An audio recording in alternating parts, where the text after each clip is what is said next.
uburyo bwa mbere bwo gutera intambwe mu kwikosora, mu gukomeza kwiga, ujye ushaka umwanya wivugishe wowe ubwawe, mu munsi, mu cyumweru, mu kwezi, ushaka umwanya ubaza utari ko icyo ntuzuza cyaba ari iki, inenge mfite yaba ari iyihe, noneho uheraho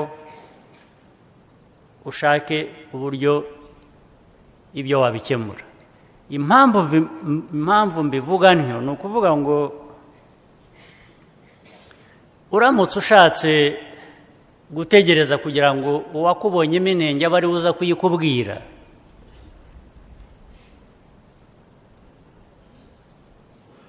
ntabwo iyo nenge ikibazo cyayo kizakemuka. Kubera iki? Kubera ko iyo ubibwiwe n'undi ntabwo ubyemera, ushaka guhakana ukavuga uti si byo.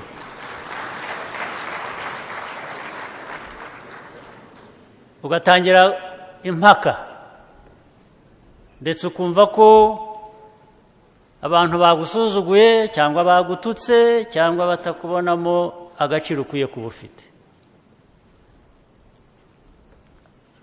Ni ikibazo cy'abantu, abantu niko duteye.